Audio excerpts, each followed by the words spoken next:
Yep.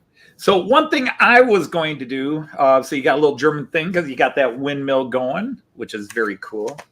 Hey, John. I've got a windmill here that I have been meaning to get working because it has a motor in it, which I repaired. I just got to wire it up and run it.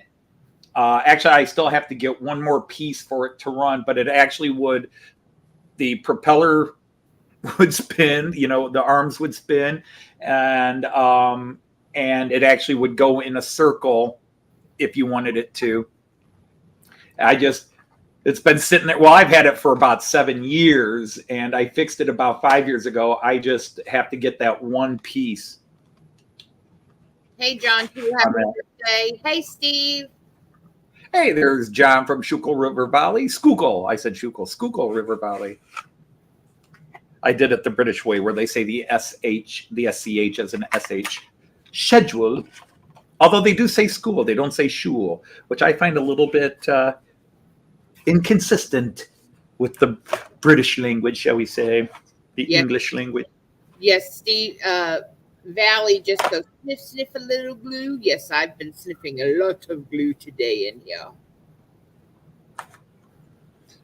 So anyhow, what I thought I was gonna do here,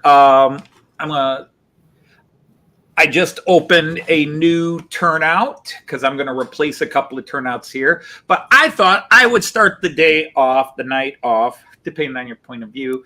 I am going to show you how quickly you can turn a turnout digital.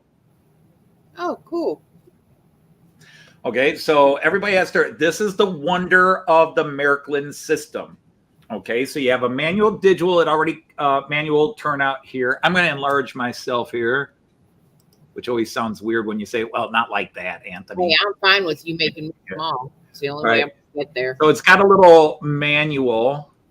It's got a little manual flip switch right on the side there, so you don't have.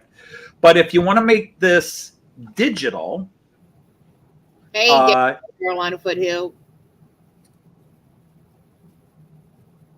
So anyhow, if you want to make this digital, if you're doing your usual DC or even DCC with your standard track, of course, you have to buy one of those motors. What do they call them? Tortoise or whatever. There's different companies, and you pop it underneath, you line up the pin, and then you gotta wire it and get the power to it, and then you gotta do something else to get it to work digitally. This is how easy it is. So I'm going to change my camera here, so you got to bear with me for a second. And which camera did I say to use for this? Workstation cam. That makes sense. That's right there. So anyhow, and I can't see actually I couldn't see the chat because now that I've got this camera set, I will flip this right back up. Bam. Okay, so there we are. So I have, voila. I have one turnout. I have one decoder.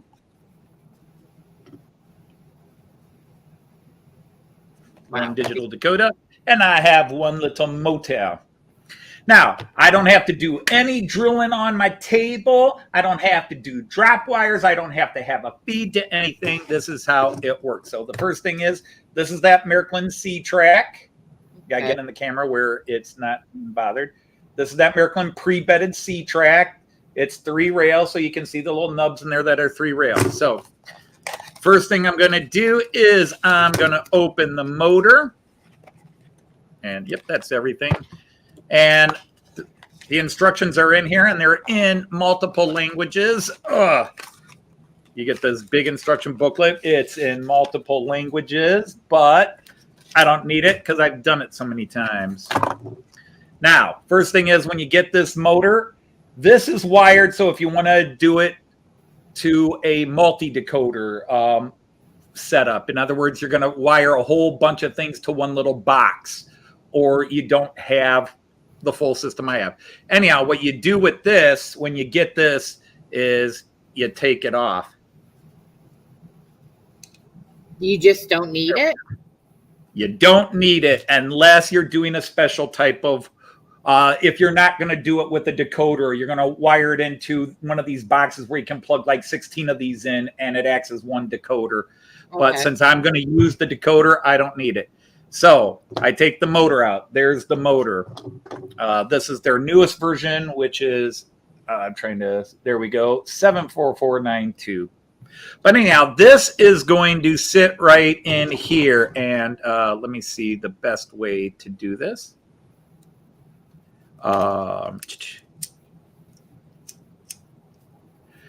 It's going to be very hard to see. Can I get that in that camera? There, I don't. I'm trying to adjust myself for the camera. There is a little knob right here.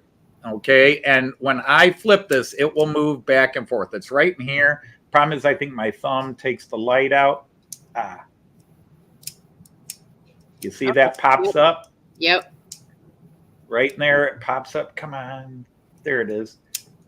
All right, what I do is I'm going to hook this onto that. And then the motor will fit like that. And there will be a couple little screws I have to put in. But I don't want to put it in just yet because I need to wire it to the decoder. So here now is my decoder. And again, all kinds of booklets in multiple languages. We'll just throw that aside. So here's my decoder. All I had to do is put a decoder in. Now, see, again, with the American and British systems, there's all kinds of things you have to do, but nope, it's this easy. So remember those wires I took off? Yep. They are going to connect to they're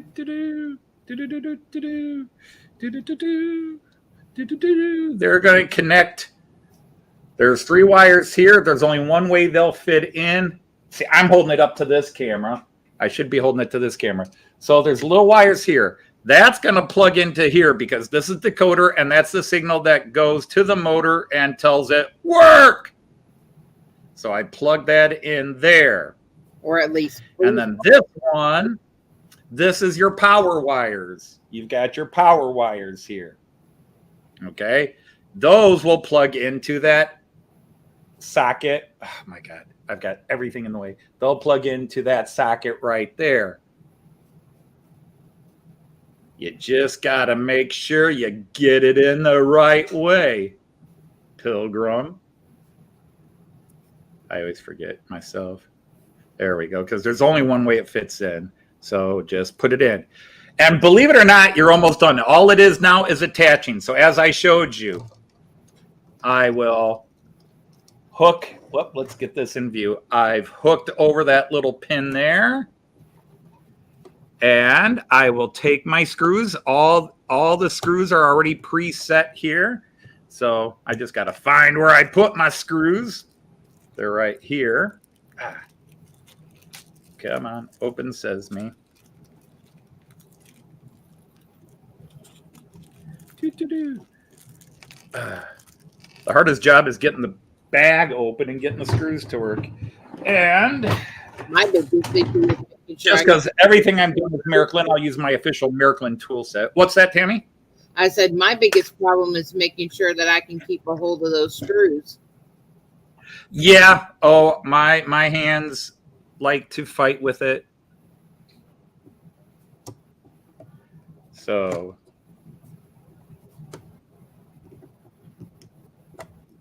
let's go with a slightly bigger one. How's the chat doing? How's everybody? Hey, Christopher Sakuradentia, how are you? Hey, Christopher, I was going to let him pronounce that. I wasn't even going for it. It's Japanese for Cherry Blossom Station. Oh, wow. Okay. Christopher has a lot of gorgeous N-scale Japanese trains.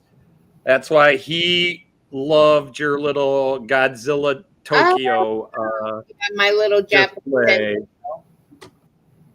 The problem is, I hope Christopher doesn't mind me talking about it, but Christopher took a lot of crap from a lot of UK guys, just as I took a lot of crap from American guys for daring to not do the national railways. So like I'm an American doing German trains. Like, why are you doing German trains, man? It's like, because those are the trains I got to know. It shouldn't matter who country's trains you run. You run and have fun. Okay, so that motor is now in. So now I take the decoder. And the decoder has a couple of preset pins we will fit it on. Whoops. Am I putting it? No, it goes that way. There, come on, fit on. There's no screws because you don't want to screw a decoder board because you might crack it and then it doesn't work. Unfortunately, you do got to get this. Come on, kids. I think everybody has their own special way of doing stuff. I mean, when I came into the group here, they were like, what the heck does she do? She's got this strange way of doing train layouts. So now there's only 2 more steps. Believe it or not, there's only 2 more steps, and this will be ready to add into my layout. Anyhow, we will wire these. You do. And the thing is, again, let me try to hold this up. See, the track comes, whoops, let's get it down. The track comes with every piece of track has on both ends these little shovel nose, and the little bits here fit over them. And shaky hands has begun. Yep. Welcome to our world. Mine get worse when I concentrate. No, mine just get worse whenever I try to work with small stuff.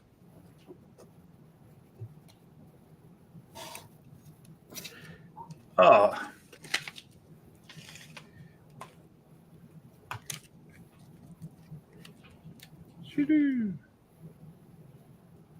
Everybody's saying hi to everybody in chat. Everybody's saying hi to everybody.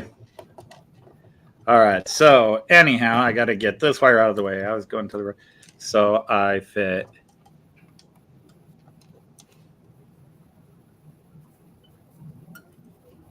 Is this showing? Well, my hands are in the way. Unfortunately, there was just no way I could sit up. So got that one on. And get this one on. And then I got to... come on. So these just slide on like rail joiners onto and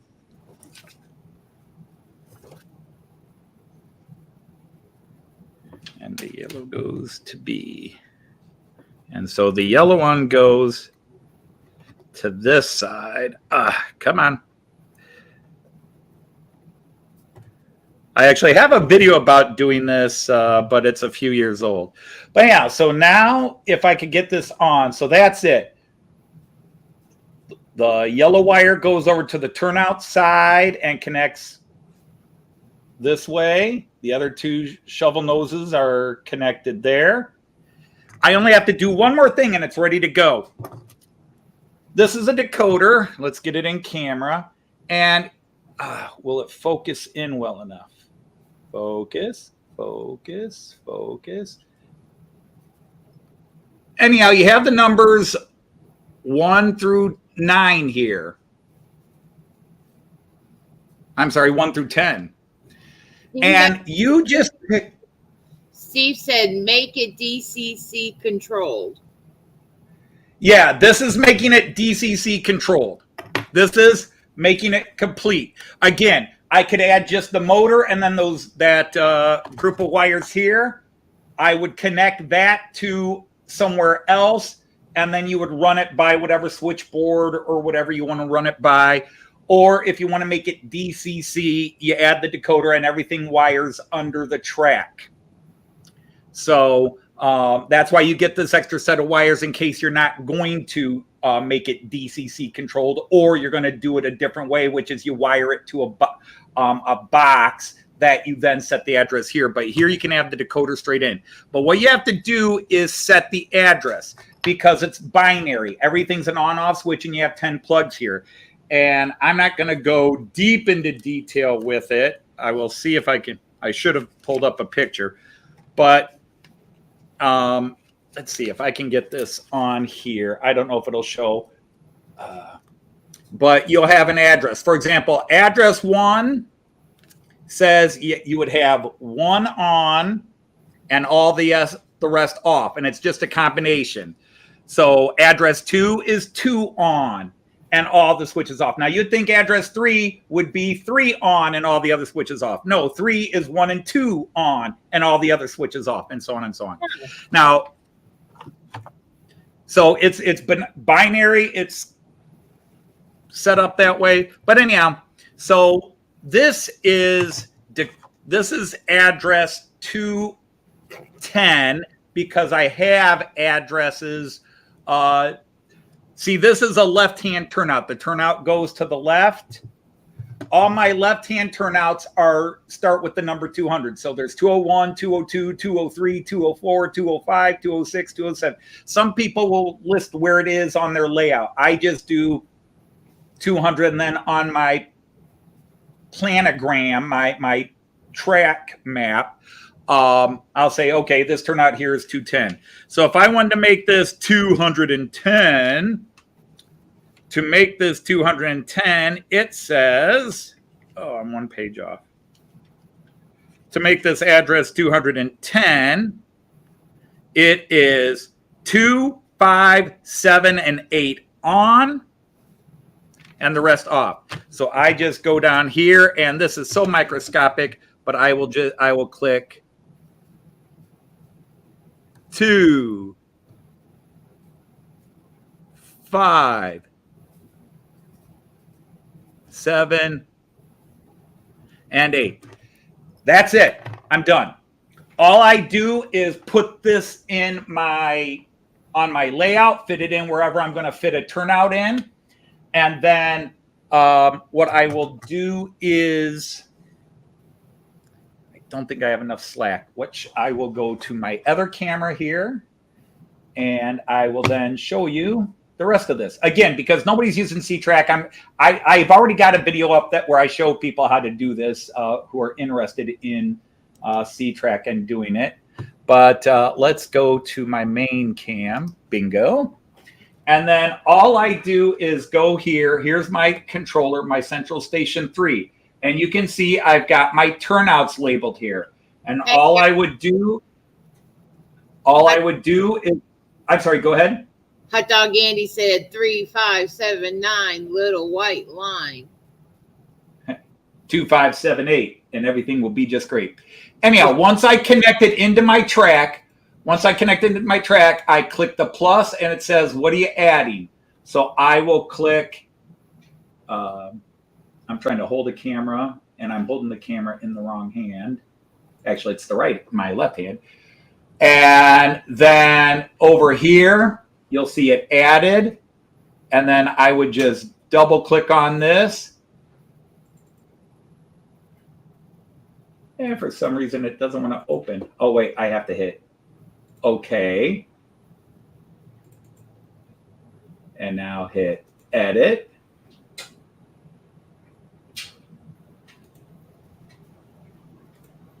And then oops, okay, so and then when I open this, if for some reason my open's not working, it figures. Anyhow, it will open and it will say, is it a left-hand, right-hand turnout? And then it'll say what address. And I click 210 and that's it. It's working. Wow. And remember, I took more time to explain how to do it than it actually takes to do it. But that's it. And then my turnout is in. And the thing is, there's no drop wires. Everything is wired here. The wire sits on, the track sits on the board. Everything's right underneath. No drilling drop wires. And it's completely digital. Now, obviously, there's a cost to this. The motor is about, I can get them for about $17. And then the decoder I get at about $32. So it's $50 to make it digital, which is expensive. I do not know what comparative prices are for other motors, but again, you're making this all plug and play, completely digital, where if I want to open a turnout, all I do is just click on the button and it's good. Yeah, don't forget the thumbs up, guys. Thanks, Eric. Oh, you got to go for a crew pickup. All right. So that is how easy it is to make something digital. Easy comes with a price for going digital, but that's it. There's no drilling and running and connecting to bus wires. It all connects to itself. It plugs in under the track. It's a very, very simple way to go. Hey, Monsville, how are you? And Tommy from Tommy's Canada, nice to have you here across the lakes from us. Actually, you're on Lake Ontario. I'm at Lake Erie, so we're across two lakes. Tommy is from Toronto. Oh, okay. And Tommy, Tommy's a Maryland guy. Oh, he's from Germany. He's from Germany, moved to Canada, and he's got a beautiful layout he's building in his basement, where he is actually building a layout, unlike me, where I just built a giant circle of track and run my trains.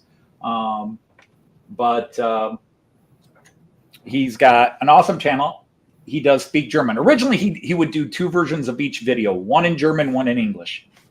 But since he himself is German and most of his audience is the German-American world, he goes with German. But he discovered my channel a long time ago and talked about his love of Maryland, and then decided he wanted to build a layout. Now, I have lately seen more Merklin products coming this way than prior to knowing you, Anthony. I never saw it. Is it just becoming that more common over here? No, it's awareness, because you know me, for example, and I talk about it where normally you'd walk past and go, whatever, and it's the way I am with American train models. Like, I hear companies like Intermodal, and I thought Intermodal was a type. Oh, no, there's a company called Intermodal, and there's another company called Intermountain. I would have just ignored them and never heard of them, even though they've always been there. Even something like Athearn, I would have never known. If somebody said Athearn to me 9 years ago, I would have said, who are they? It's a model train company. Oh, okay. Never heard of them. But now I see their boxes everywhere. And if I go to a train show in the United States, well, Lionel, of course, I had heard of, because who hasn't heard of Lionel? Because it was just such the 10,000-pound gorilla in the room. But yeah, it's a... Oh, you didn't have to. I like to be small. There you go. Hey, Adam, how are you? But yeah, I've noticed that it's now that I'm learning more. Like I said, I'm getting better at the electrical work. I'm getting better at noticing the difference between the different companies. But just like when we took Ray to Amherst last year, he saw that Merklin booth. First thing, the video, Anthony. He was like, Anthony needs to see this. So he's now comparing, and noticing the difference in not just one standard kind of train. Right. And it's the thing is, yes, Maryland is known over here because first generation, second generation, third generation, German, Central European descendants, they grew up, or their family grew up using Maryland trains. They have the old ones, or they just kept going. And so there is a Maryland mark in the United States. But it's kind of East Coast. Like, there's 4 or 5 big shops between New Jersey and Boston that are huge Maryland dealers. and then there's little model train shops that do have, like about 2 hours east of me, just outside of Cleveland, Ohio, is a shop that specializes in European trains. But yes, heavy on American and the 3-rail. And for years, I used to get my C-track there. I would just go to keep the shop going. I would go and buy my track there. I could probably buy it online a bit cheaper, but I would go to Ormonde's is the name of it. Go to Ormonde's and buy C-track and occasionally some stock, just to support the local, even though it's 2 hours away, the local shop. There's a couple of big shops. There's a big shop in Canada. And then there's a couple of shops on the West Coast, but really, and then in the middle of the United States, just outside of Chicago, about half an hour or so outside of Chicago, is they call themselves the biggest, but another shop in Miami, Ohio, or Miami, not Miami, Ohio, Miami, Florida, calls themselves the biggest, and they are in Chicago, it's Renaud's. And they're one of the big shops. They're both online and they have a large store. Now, this might be a dumb question. Hey, Caroline Foothill. But you talk about the 3-rail. Now, yeah. We have the old, we still have 3-rail lino. We still had, like I used on the Willy Wonka and Candyland, the 3-rail metal. And we have the 3-rail S, which the S one isn't very popular anymore. Right. But I noticed with the S scales, that center piece is almost like a very thin wire. It's not like the Lino O scale or the metal Mark O scale. Why would it be that? Is it just because it transitioned? It's a good question, and I unfortunately cannot give you an answer, but I'm sure there's a couple of people in here. I think with S scale, usually when they go within this, for example, the reason Miraklin went with the little nubs down the middle was the popularity. The reason I'm going to go back stepping a bit. For example, most things started as 3-rail. Almost all model trains originally were 3-rail. Right. But because 3-rail is a better, at this level of electrical current, it's a better conductor of electrical current. That's why everything in your house is AC, which is another term we use for 3-rail, alternating current. It's a better. Now, when you get into massive power, things cross city and that, then DC, direct current, is a better transmitter of electrical current. But for your standard things, AC is a better current. And plus, by using 3-rail, you didn't have to worry about reversing loops and all that, which, are special things that anybody who does 2-rail or DC understands. When you do a reversing loop, how you have to isolate one side, because basically you're changing, you're going one way. One rail is your hot and one rail is your neutral. And when you go around and do a reversing loop, your hot is going into your neutral and your neutral is going into your hot. And that's a short. Everything fried. So you have to isolate or insulate where that joins. Okay. And literally what happens is when the train's coming over, to avoid that sudden transfer of power, there's a dead spot there where you have the insulation, and the momentum of the train pushes it over, so it picks up the reverse side current the other way. And that's why all the wheels in D2-rail trains, your normal trains, have to be insulated themselves. So when it's going over that, it's not transferring the power and creating a electrical. So AC had an advantage. The disadvantage is, if you look at Lionel track, that's a lot of extra money. And in post-war United States and really post-war world, metal was hard to come by. It had all gone to making tanks and jeeps and rifles and guns. And it was cheaper to make 2 rails instead of 3.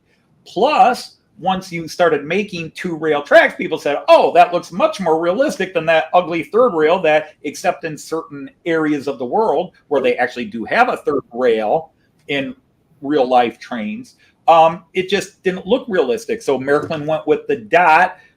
So my guess is a lot with the S gauge. It was just a way to make it less obvious, so that even though it's 3-rail, to make it less obvious. Because S scale is 1/64, but that's also Hot Wheels, in Matchbox cars. Well, I know Dave at Carolina Foothill made a comment saying that they do have O scale 2-rail, and that is true. And most of you guys know, and I'm keeping it very under wraps of the final look of the layout that I'm doing for Ray, because he wanted the lineup. And good night, Eric. Good night, Eric. Have a good one. Hope you're feeling okay. But one thing I can show you and give away, because I've been very secretive about the layout, but since I'm on here with you, part of Ray's lino layout is going to have the old ta-da, the American Flyer. And this is what they would consider S scale. So on his layout, it's that 3/16. So I am going to have lino O scale, but I'm also going to have a 2-rail S scale. Okay. And that was just something, me, my brain works in different ways. And I was like, okay, I understand your lino. I understand you want all that stuff. But to me, I wanted to have it unique, like most of my layouts are. So I thought about, I hadn't seen many people using the S scale 2-rail anymore. So I went hunting for the 2-rail S scale. Okay. Good night, Chris. And hello, John Dawson, another Toronto native here. Hey there. So finish up a thought real quick and then go back to that is, you don't have to do isolation, just to keep track on the comments in the chat where Monsville is running. You only have to worry about isolating if you're doing block detection or if you have a reversing loop. If you have, like me, just a giant loop, then you don't have to do it. You just have to, on each track, keep your trains running. Also, if you want to run concurrent rows and have them going opposite directions, you have to keep them isolated or just not connected at all. So, all right. So let's go back to you were saying. I wanted, I like our layouts to be a little different and unique. And, it's where that I don't lay out a plan. I kind of go as I'm building. So, I'm going to have that mixed scale again, even though I don't consider it mixed scale, because, if you put the old lino metal track on top of the new fast track, it's the same thing, except for you have a good inch of gray on both sides of the plastic, which is what they would consider roadbed. So it makes it so much more bigger. But then you look at the 2-rail S, and I'm like, just like I did with the HO and the N, there's not that much of a difference when you lay them on top of one another. Okay. That's kind of where I was going with his layout this time. I still wanted to do a combo, but I wanted to be close enough because there are still some lino trains that will run on that 2-rail. Older lino frames, just like the one I showed you, which they in turn bought out by lino. So, Mm-hmm. there still is, but I found another neat little piece, and I haven't figured out how it's gonna fit on there. Yeah, it's a heavy little sucker, but I found this bumper car, Oh, that's cool. and we saw it, and I couldn't pass it up. But all it's supposed to do is just go back and forth. It, Mm-hmm. it just, if it hits that bump, it goes that bump, and it's just back and forth, back and forth, back and forth. And I was like, okay, I like that. I want that piece. Didn't know what I was going to do with it, but I liked it. Right. Yeah. Well, when I got my first, when I went to the United Kingdom and bought a Mallard, I didn't have any track or anything for it. It was going to be a shelf queen because I just always thought it was a cool looking train. Right. I didn't know what I was going to do with it. But then once you buy it, you go, I've got to find something to do with it.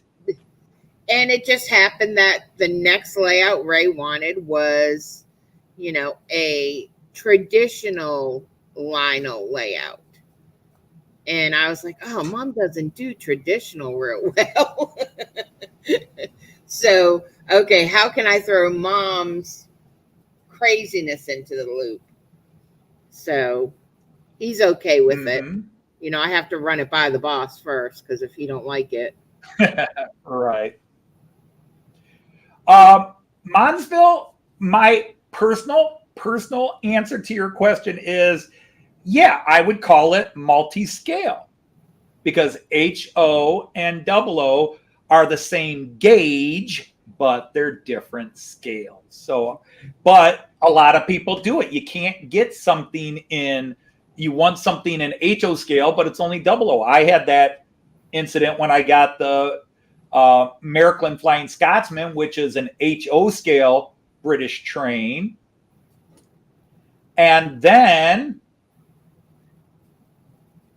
I got the I needed cars to go with it, and I accidentally picked up some 00 cars because I misread which ones were 00 and which ones were HO, and they clearly were not the right size. The 00 stock was clearly too big. You can do it just to do it, because again, rule 1, you do what you got to do. You do what you need to do. You can't worry about it. But there is a clear difference. And so it just depends on how much of a personal rivet counter you are. And, because somebody's going to come onto your channel if you're showing your trains running and you got an HO locomotive and 00 cars, or a 00 locomotive and HO cars, and they're going to go, those don't match. They're not in the correct proportions to each other. And it's like, it's what I had, what I'm running. But they feel the need to tell you that, which is always sad, but that's a different conversation. It's very much true. It's very true. And so I run 00 and I have HO scale track, but now there are a couple of companies that make it's still HO gauge, but they space the sleepers in 00. Oh, okay. And there's a couple of companies that now do that, where they release the track, but the sleepers are now spaced for 00, so it looks better. But it's, you do what you do. I've got my 00 stuff on the floor, running it together, and then I got my HO stuff on the table, and people are like, well, you should just do one row as 00 or do one row as DC. It was like, that's not what I want to do. That's right. That's what I think the biggest thing. And I love your intro. It's what you want it to be. And I came into this and I had a lot of people questioning, well, what is she doing? Is it going to be the typical? By now everybody knows I don't do that. Right. As much as that's right? It just, that was the draw of your channel when I joined it. The draw to so many channels that I've joined, like one of my favorite channels was a guy named Philip Page, and and his channel was called Philip Page, but he called his layout the kitchen counter layout. And he literally built it running around this kitchen counter, and he would have his kids and grandkids' toys up on the counter, beep, beep, beep, beep, beep, dinosaurs and everything else, and, you know, just have it all there. And it was just fun. He clearly was having fun. Yeah. And so when you started coming into chats and I checked your channel out, and then you guys were building the layout, okay, you were, it was you and Ray, of course, and, you know, we had gotten to know you before that, you know, before you really started showing your layout and everything. But what kept the channel for us was the fun you were having. You're doing this for Ray. Ray's enjoying it. And then all of a sudden, the you side comes out, because I think most people, I don't know if most people, I don't want to presuppose, but a lot of people, even me, once you get into the hobby and you realize you're into this hobby, you start looking at people who say, this is how you should do it. And so you think, well, maybe this is how I should do it. And then you finally just say, you know what, to heck with it. This is how I want to do it. And your layout, and you've already taken parts out, sold, and you're redoing because the creative mind keeps going. But holy cow, if you had the space where you could have kept it all and slowly kept expanding, that would have been a place worthy of admission, you know, where, okay, we've got the Godzilla scene, and we've got the Pirate Island, and we've got Candyland, and we've got this, and we got that. Even Miniature Wonderland, as funny and great as they are, doesn't have that sort of full, let's just go crazy and do it. All the funny stuff in Miniature Wonderland are the little hidden scenes through the layout, but their trains and their landscapes are, for the most part, prototypical. But then they have some underground scenes which are funny. Or if you go to some of the town scenes where they have high rises, there's stuff going on in the office buildings. They have an United States section, and they have Area 51, and there's aliens and astronauts playing basketball, and you know, so there's little joke scenes which I incorporated into my layout, like with Santa Claus and the reindeer getting arrested at the Delmenhorst train station. Hey, Split Rock. Hey, Thomas, how are you, man? Great to see you. But yeah, but that was the thing. That would have been a place that, if life and situations were different, where, boy, you could have really just kept going and started charging admission, and people would come because the creativity is off the charts. I shouldn't say past tense. It is off the charts. I would have paid where you had it. Like, if it was a $5 charge to get in, I'd be like, if I was in the area, like, hey, somebody's got this crazy little train layout. Okay, cool. $5, I'm in. Yeah, well, we had the UPS guy here delivering all the Lionel stuff that Ray got from that gentleman. And, you know, they all know I get stuff. And I was like, well, he's like, I saw your car. You're into trains. Because my car is full of everybody's stickers. And I'm like, yeah. And he's like, oh. I said, well, I do layouts. You want to go see? He's like, oh, yeah. I said, he's parked out on the main street. I'm like, you can pull it. Nah, it's fine. He comes in here and his eyes light up. He's like, wow. And I'm like, yeah, it's pretty. He's like, I have that old lino that just goes underneath the Christmas tree. I didn't know you could do all this stuff with it. And he ventured right to the castle. Everyone ventured right to the castle layout. And, you know, the dragons hanging from the ceiling and the cloud hanging from the ceiling. And they're like, where do you get that? And I'm like, I don't want to tell you because I don't want you to do it. But it is. We have fun with it. It's crazy. And yeah, in the end, it's what it should be about. And again, there are some people, to them, it's only fun if everything is prototypical. And there's nothing wrong with that until they start critiquing other people. That's not prototypical. That's not done right. There, you know, what's right is what's right for you. It's, really a lesson for everything in life, not just model trains. Is if it makes me happy, you shouldn't worry about it. It's not costing you money. It's not hurting you. And you don't have to watch my channel or watch my video if it's not what you like. In the word but Arty, I have a wicked imagination. uh-huh. And I have a wicked imagination. A lot of things. When it came to trains, the only thing I knew when I started into model trains a few years ago was I had to have Delmenhorst. And I didn't think beyond that. All I knew was I had to have the Delmenhorst station, the 3 lines coming in, and a bit of the town of Delmenhorst. And that's all I knew. And everything else was just, well, what do I do? Well, how about I do a run to Bremen? So one side of the table is Delmenhorst and the other side is Bremen. It's about as boring to most people as a train run can be. There's no hills. There's nothing super scenic. It's just cars or trains going in circles. But that's what I'm about. I'm about all these trains I saw in Germany, that I've ridden in Germany, and what I love. That's right. And I think that's everybody. And yep. And going back to Mansdal again, because not only did he have a castle on that layout, which is really weird because there's plenty of castles in England that trains run by. But it's you also have, with the one castle, you have that fantasy layout. Because if you don't know, Mansville has 5 layouts. 5 separate, I don't want to say little, but 5 separate 4x8 layouts, roughly 4x8s. And one of them is a fantasy one, big castle, and it's got orcs from Lord of the Rings attacking elves and men while trains are going by, as if Middle Earth got transported into the 1950s. And a beautiful collection of old UK trains, Triang, Hornby, so forth. I don't know if you have any Wren, if they have any Wren, but yeah, it's crazy cool.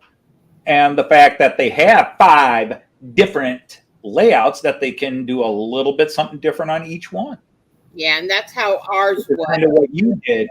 Yeah, with the Candyland and the Willy Wonka, but that was just kind of a whim. But the castle and the Godzilla, I spent a lot of time with those because, I did the research. I didn't put roadbed down on the castle. I did that huge moat on the castle. It's like I try to do some stuff that other people haven't done.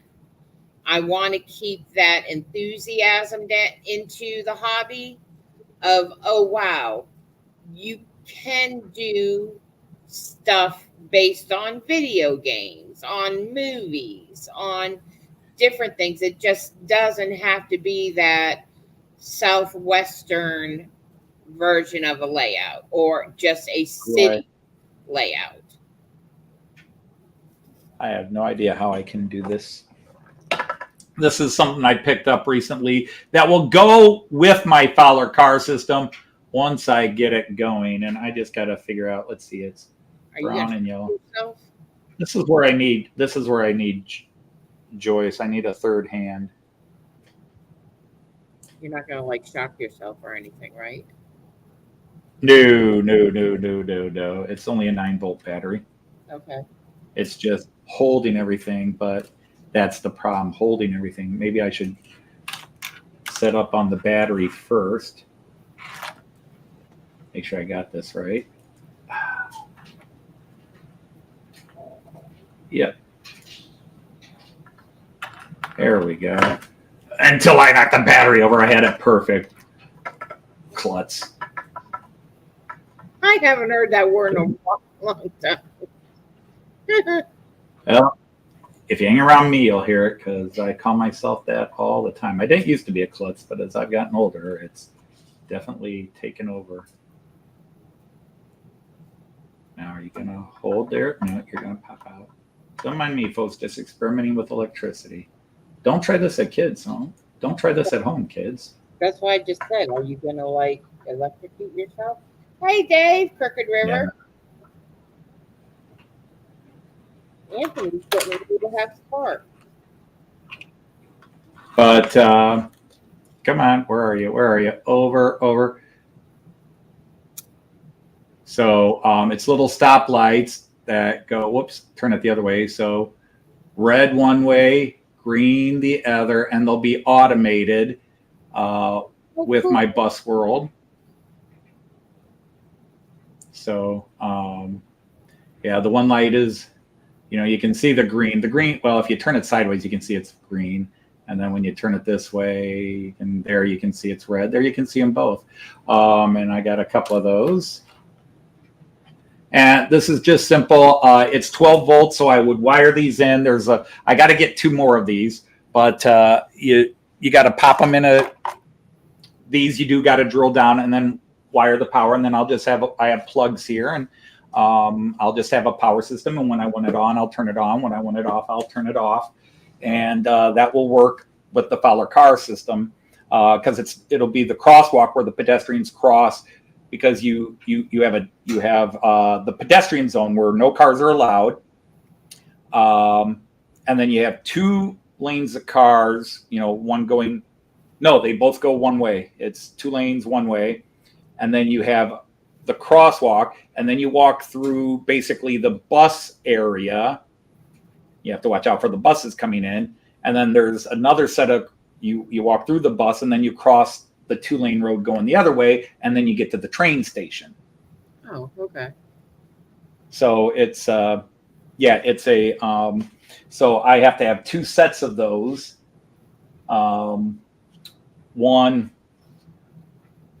2 between the bus stop, and because there's a light at the bus stop and a light on both sides of the bus stop and a light on each of the roads. That's what I'm trying to say. That's how it works in there. But yeah, it's just that's the stuff that I want to add and try to add to make up for the lack of real fancy scenics and that, because my scenics are going to be the backdrops and again, it's maybe I love the area so much because it reminds me of Toledo, because Delmenhorst to Bremen is flat and Toledo to Cleveland is flat. Once you get near Cleveland, you start to get some hills, or you go southwest and that way around Cleveland, you get some hills. But for the most part, Northwest Ohio is flat. It's olive oil flat. Okay. The only mountains we have here are when ladies lay down to sunbathe. Really? The only hills we have here. Yeah. We are flat. Yep. Well, I'm sure you have many hills then. I don't know. I don't look. Oh yeah. Okay. Actually, I don't. No, I'm very weird that way. Normally, it's Joyce going, "Honey, did you see what that girl's wearing over there?" No, what?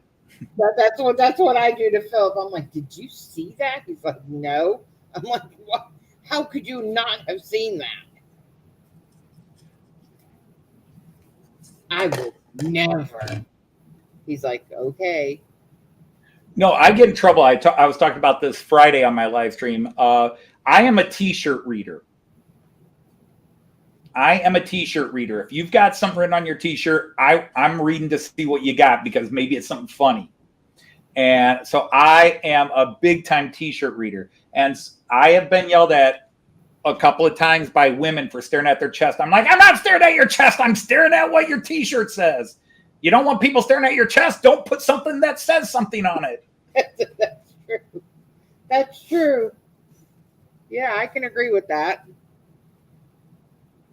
Oh yeah, it definitely gets silly. It definitely gets silly in the southeast area of Flymo. Actually, if you go and watch that video that Joyce put up on her channel, where she talked about our trip, really, it's just Northwest Ohio. Once you get south of Findlay and east of Fremont, Ohio, which that's Northwest Ohio, you start getting some hills. And then as you get down, the funny thing is, even when you get to southeast Ohio, which is the foothills of the Appalachians, which you think would be taller, the tallest hill in Toledo or in Ohio is actually in Northwest Ohio. It's just this weird place where the glaciers deposited a whole bunch of crap on it.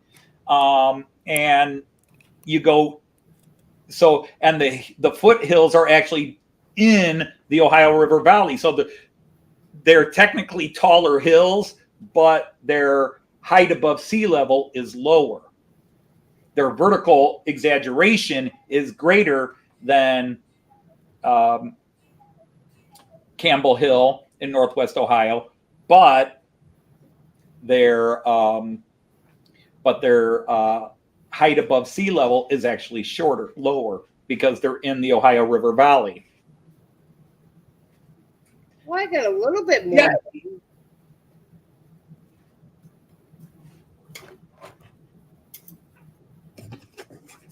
I got a little bit more done during the stream. Oh, that looks very cool. I got the fence up, and I got some of the static grass. I don't use one of those static grass applicators. I never have. If they're going to stick up, they're going to stick up. I made a joke, I think it was to Robin Grace, over on their channel, and she's like, you need to get a static grass applicator. I said, I don't need to flock my sheep. No, that is a purchase that it will be hopefully within the next year, because there are some areas I'm ready to finally start putting some terrain down. The problem is my Bremen side, I am definitely thinking of realigning and relaying a lot of the track. And Joyce and half of me say, no, don't do it. And the other half of me is like, I think I need to. And then my buddy Jean Ricard's like, well, you need to change these. These turnouts to slips. And I'm like, yeah, that would be a little better if I switched them. But, yeah, so I just can't make that decision. Now, let me tell you, off the subject, your grandson's haircut is absolutely freaking adorable. Oh, my daughter, I hate to say it, because I thought he was kind of cool and cute because she let his hair get really long, super hippie long. And my daughter is if you nag me about it, it ain't happening. If you nag me, so and Joyce is the nagger. Joyce is like, honey, don't you think it's about time you had his hair cut? That would be like, nope, he's not getting it cut for another 2 weeks now. But she finally did it, and she didn't tell us. He just came over one day with the hair shirt. Was like, whoa, who is this dude? But yes, he's just a cute kid, and he needs to be, because sometimes if he weren't cute.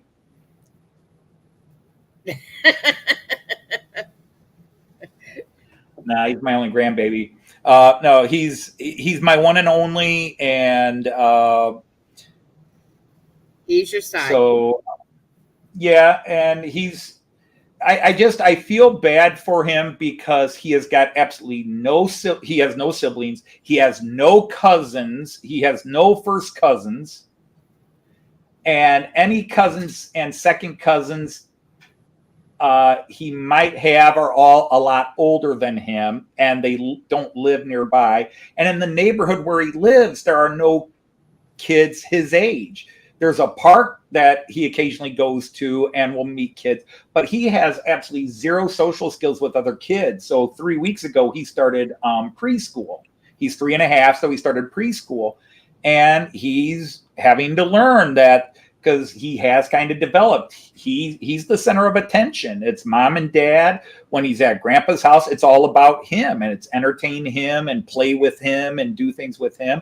He's not used to having to share space. That's the best thing about siblings. Siblings will put you in your place, and he's going to need that.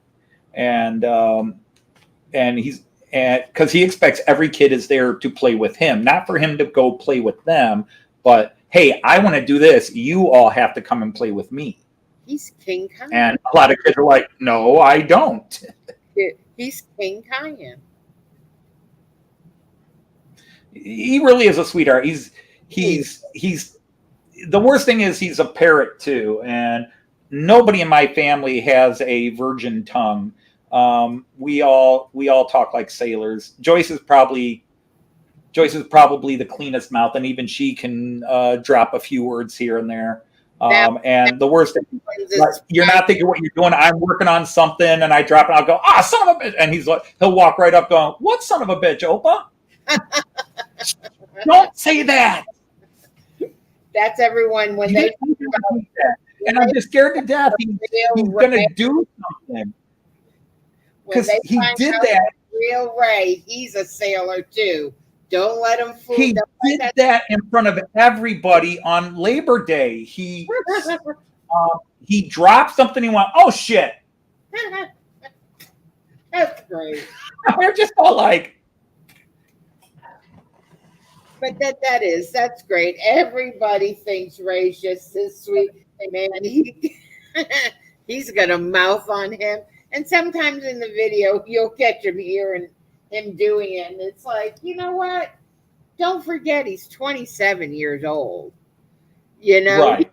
His mama by no means, I admit I'm a potty mouth, and it just comes naturally in my family, and we have 23. It actually comes with creative minds. Does it? Yes. Maybe that's my problem. Creative minds are, because you start to realize, for example, that there's 50 words. I mean, it becomes a George Carlin act. You can say caca, doo-doo, manure, fecal matter, blah, blah. You can say all these words. But you say one 4-letter word that means the same thing as all those other words. That's bad. I know. Well, I am happy. We even give it a number. Number 2. I was actually really excited that I got to join you tonight. And, I'll help anytime that you and Arty need help. And you just got to give me, a heads up. But, yeah. Right. Well, I had time to prepare a couple of things today, but it's nice to have somebody else take it where I don't feel like I have to carry the show, because it's different. My live stream, it's my live stream. I babble, I talk about anything, I joke, I clown, like my channel. I do my songs, I do the Matt Clark stuff. It's my stuff. And if somebody doesn't like it, but this show is Arty's show, and I came on to be the sidekick. And so basically Arty likes to, as anybody knows, Arty likes to banter and play around, but he, unlike me, he's usually not always working on something. He's got something to work on, something to show that is more train related, and he can banter while he's doing it. And I'm just there to keep the chat open and, just add a little silly comic relief if anybody considers it that. But so when Arty's gone, I feel like I don't want to do a repeat of my live stream. I want it to be Arty's show, where there's something slightly more serious going on, and then other people can kind of make it wacky. Somebody has to take over and be the additional silly person, because I will try to be less silly. Although once you're showing all your stuff, you'll notice I immediately slide into, well, maybe I can be a smart. And you know what? I think we did pretty darn good. I think it went great. It went by very quickly, unlike last week where I didn't have a lot of time to prepare, because, like I said, Arty texted me like 3 hours before I went on and said, "Oh yeah, why don't you go ahead and do it?" And I was like, okay. So I had to make sure, because I was working on the internet again, and okay, I got to make sure everything's working. And then what do I do? I don't know what I'm going to do. And then I started talking about a couple of things, and I wanted to show pictures, and it wasn't working because I hadn't straightened everything out on the internet. Today I got it all working. I could have done this week what I was trying to do last week very easily. Like this, I had the camera ready to go and pulled up. I had my OBS in here. I had it all ready to go last week. Yeah, you didn't need me today. You can just come out and say it. You didn't need me today because you were prepared. No, I did need you, because what I did took all of 10 minutes. See, I can give it back. And the chat creates creates conversation between us, which then creates conversation with the people in the chat. There was still Delmarva was asking about Kyan. Kyan goes in and out with trains. He likes any sort of construction truck. Okay, he likes construction trucks because we don't discourage any of that. If Kyan wants to be a brain surgeon when he's older, if he wants to be a construction worker or whatever he wants to be, we're not going to try to steer him into one thing. Let him discover what he wants to be. But he was really big into Opa's trains, but he's hit a point where now he wants to get into things that I won't let him get into, or he's gotten too big. For example, he used to love to get in the middle of the table and sit in the table and watch the trains go around. But now I'm working on the Fowler car there. I've got more buildings there, and he can't sit there anymore. And it's sort of like, well, if I can't sit there, I'm going to do something else. But he will still say, get the trains running. And then he'll sit here and play with the cars. And then he plays with this little loco I gave him, which is a 3-rail electric loco. And he'll do shunting here. He's really into shunting, which I think is because Opa doesn't do shunting. Well, that's pretty cool. And he just likes to do shunting here. Otherwise, the only thing he is into is Paw Patrol. Paw Patrol, Paw Patrol, Paw Patrol. That's my nephew. What's that? That's my nephew, Paw Patrol. You walk in his freaking room. It's the bedspread. It's the curtain. I was like, could you not have done anything except Paw Patrol? I mean, it's posters. It's the toys. It's the stuffed animals. It's the pillowcases. It's like, oh my God. Yeah, and Opa has all the toys here, so he doesn't have to bring anything over. So we got all these vehicles, all these characters. We watch it, and then we play it. Opa's on the floor, and then, although he also likes to play tag and hide and seek, and it's crazy. But the thing is, he likes it because Opa does all the voices. I can't do the actual voices of the characters, right, but I do a voice with every character. And the problem is, I'm doing stuff that is not necessarily PG. Nothing dirty, but like he's got a Mickey Mouse playset and these little Mickey Mouse figures that are about the same size as the Paw Patrol figures. And he'll decide this is going to happen at Mickey Mouse's house. Like, oh, there's going to be a cave in and the Paw Patrol has to go. And so all of a sudden I'll be doing, Kyan, in case you don't know, I'm Mickey Mouse and I'm owned by Disney and my lawyers are going to sue you if you keep doing this stuff to my house, And he has no idea. He thinks it's funny because Opa's doing a Mickey Mouse voice. But, gosh, Mickey, what happened to Minnie? Well, she got flattened by the roof when it caved in. Let's go. And Kyan, he's just giggling, but not because of what I'm saying, just because Opa's doing voices. So now all the different Paw Patrol characters have to have their own voices. No, just grandparents' day at preschool. Mickey Mouse has to. Mickey Mouse is always threatening Disney lawyers. That's just been a running joke, and Kyan doesn't get it, but Mickey Mouse is always threatening lawyers if something is not happening. Now Mickey, because he'll talk to Mickey, even though he knows it's Opa doing the voice, he'll talk to Mickey, and it's great imagination. Mickey, you need to go to your house. You don't tell me what to do. I'm Disney. My lawyers will buy you and sell you to China, And he has no idea what I'm saying, but he just thinks that crap's hilarious. Good Lord. Yeah, I can see you bring Grandpa to preschool. Well, I have to pick him up twice a week from preschool. I pick him up and watch him the rest of the day. So they know me, but their thing is they're still, they're trying to. I'll go in at times. They'll say, Kyan did not have a good day today. He was arguing with another kid about it. And I was like, yes, I understand. I mean, I explained this to you when my daughter and I came here. He is going to have an adjustment period. And he did have one day where he said he didn't want to go back to preschool. And then the next day he was like, I had a good time. And I was there. But yeah, he has timeouts at preschool at times. But he's going to learn. Yeah, he's got to learn. Well, he's on, is he not? What's that? Is Heath on? No, today's freaking Saturday, isn't it? Right. What? Oh my God, I don't even know what freaking day it is anymore. See, the glue's hitting me now. I had a little while when when I first retired where I did start losing track of days of the week to a degree, but I have a regular routine that I watch Cayenne on Sundays, Tuesdays, and Thursdays. So I'm always one day before or one day after watching Cayenne. So everything's like, oh, I got to get Cayenne. I've got Cayenne tomorrow, and I have to schedule everything around the doctor's appointments, everything. Well, I'm going to have Cayenne, so I can't go to the doctor then. Wow.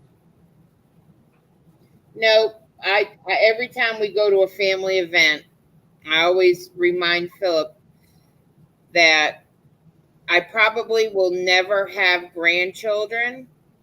Mm-hmm. And every time we come back from a family event, I say, you remember when I was crying that Christmas that everybody took the family photos with my brother's kids, and now they're having kids, and it's like 28 of us, and I'm sitting there, I'm like, slap me next time that I start crying that we're not going to have little grandkids. But I will always have Ray and Anthony. So Right. It is what it is. And there are people that want kids that can't have kids. There are people who had kids who shouldn't have had kids. And you have this what you have, and you are clearly a wonderful mom. You're very creative, and those boys, I mean, we obviously see Ray more, but they look happy. And if the kids are happy, regardless of what age, because I'm 60, my baby is 30. Well, he just turned 29. He's not 30 yet. My oldest is going on 40. And I can feel real old. And Cayenne, we're glad to have a grandson. But it's I couldn't pick or choose. If all my kids said, Dad, we're not having kids, I'd be like, okay. Well, I just went ahead and I just adopted Plummer's little boy, Charles. I call him, he's my adopted grandson. And he calls me Gammy. So it's like, that's good enough for me. I'll see him a couple times a year. We FaceTime. Right. I'm good for it. Because that is the best thing about grandkids or kids that you treat as grandkids, that kind of fill that niche or role, right. Which is, when Cayenne was little, when my kids were little and messed their diaper, I had to change it, or Joyce did. Cayenne, your kid's messy. Yeah.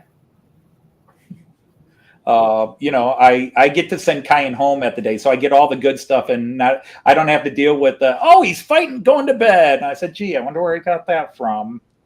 Maybe all the candy you gave him while he was there. Oh no, my daughter's very strict about that. No, I can't give him candy.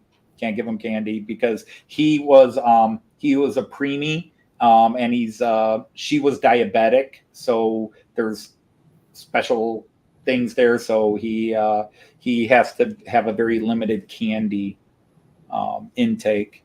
How preemie was him? Ray was 24 weeks. He was 16 weeks. Not that preemie. No, he was only a month early.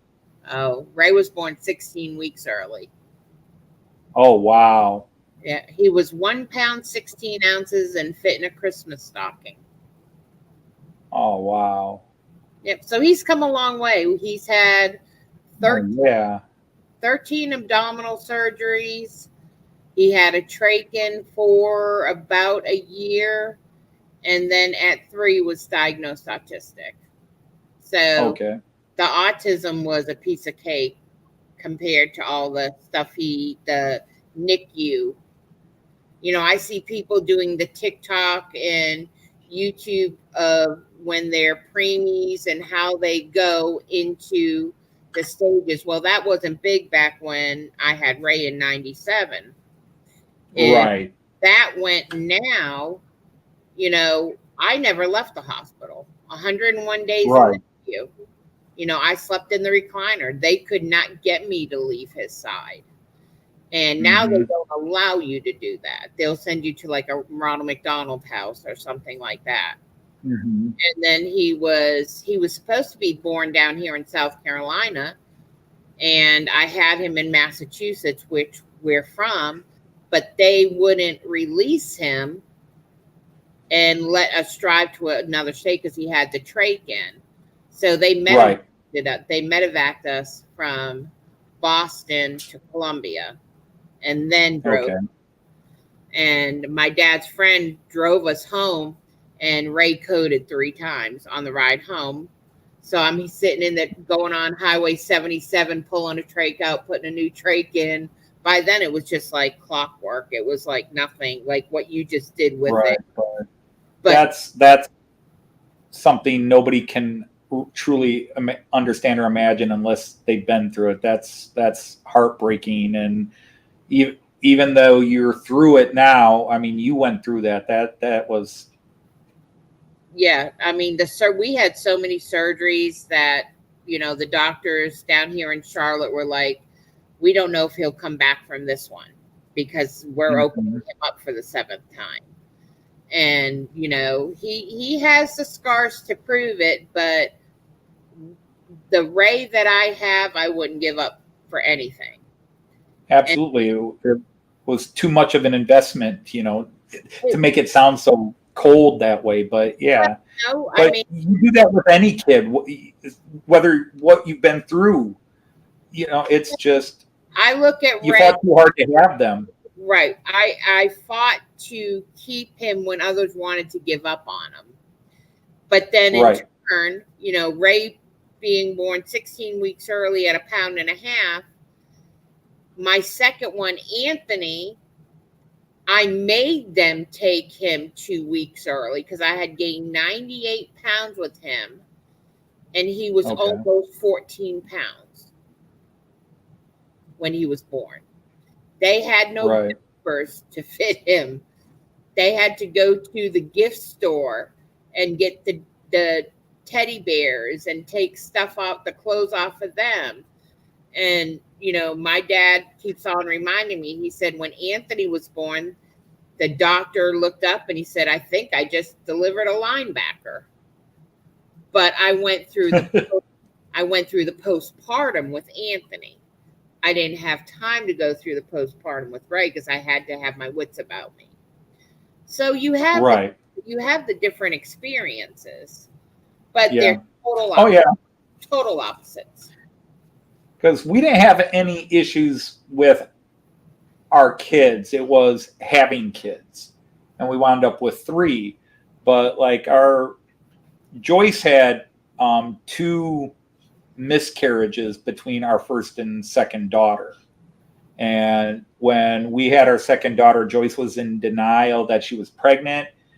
And then Joyce was very uptight through it because, now we've hit 24 weeks. That's when lost the first one. Now we're first one was 19 weeks. Second one was 24 weeks. And she lost that one. And so, she's at 30 weeks. You can relax. And she just, any little thing she didn't feel right. And then the doctors got the due date wrong. Liz was born about 2 weeks late. To the doctor, she was born 3 days late. But Joyce's original calculation, which was probably more accurate, had her closer to 2 weeks late. And she weighed 10 pounds. And